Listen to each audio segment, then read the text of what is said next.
हामी चाहिँ अहिले दाउरा लिनु गइरहेछौँ। हिउँ मस्तले परेर हिउँ सेतै छ। साथी र म जाँदैछौँ हिउँमाथि टेकेर। हिउँमा टेकेर बिजोग छ हाम्रो दाउरा भिजेर दाउरा सिद्धिसकेछ। हामी चाहिँ अहिले यस्तो हिउँ परेछ हेर्नु गाइज। युरोपमा बिजोग छ जिन्दगी चुरोट नफेल्ने।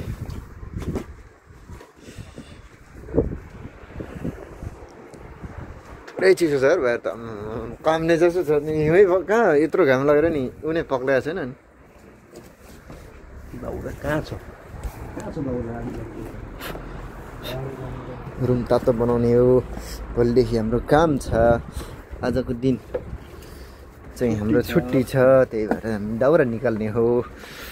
यहाँ मेरो सोल्टाले निकाल्दै हुनुहुन्छ, म पनि यहाँ छु।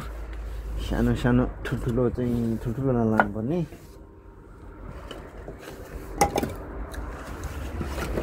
यो त हुँदैन होला, छिर्दैन। हामीलाई खायो चिसो चिसो छ। यस्तोले चाहिँ बाल्नुलाई सजिलो हुन्छ कि लग्यो भने फेरि ऊ चाहिँ हुन्छ। हाम्रो मिनी ब्लगमा सबैजनालाई स्वागत छ। दाउरा यसरी निकाल्दै हुनुहुन्छ हाम्रो सोल्टाले। पोखरेली सोल्टा हो हाम्रो, पोखरा लेक साइडको सोल्टा हो।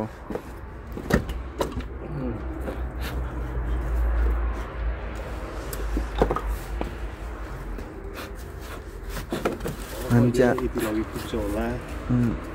अझै लानुपर्छ। यो पनि एउटा ठुलो हाल्नुपर्छ लिएर गएर। के लामो छ कि यो सोल्टी? लामो छ लामो छ भने हुँदैन। हाम्रो मिनी ब्लगमा सबैजनालाई स्वागत छ। हामी चाहिँ अब दाउरा लिएर हामी गयौँ हाम्रो रुममा। हामी कस्तो तातो ठाउँमा बसिरहेछौँ भनेर म ब्लगमा देखाउने वाला छु। हेर्नुहोस् गाइज हाम्रो भिडियो। हाम्रो गाडीमाथि यत्रो हिउँ जम्या बसिरहेछ। हावा धेरै चलिरहेछ। गरिदिने हो। अनि त्यहाँदेखि यहाँ हामी चाहिँ यसरी आगो बालेर तातोमा बसिरहेछौँ। यो ठुलो छ, यो हालिदिनु पर्छ।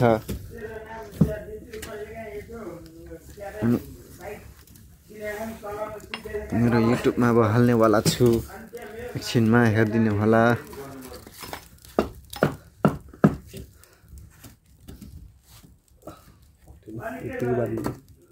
धेरै नबाल सकिन्छ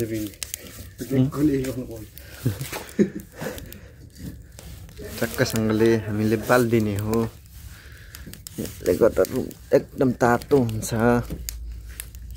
सबैजनालाई स्वागत अनि माया। धेरै धेरै सम्झना नेपाललाई।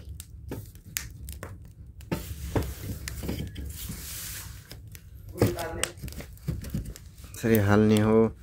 त्यो हालेपछि हाम्रो रुम पुरा तातो हुन्छ। हाम्रो यहाँ तुलसीदाई सुतिराख्नु भएको छ। मेरो रुम म त्यहाँ सुत्छु। हाम्रो किचन उतापट्टि हो।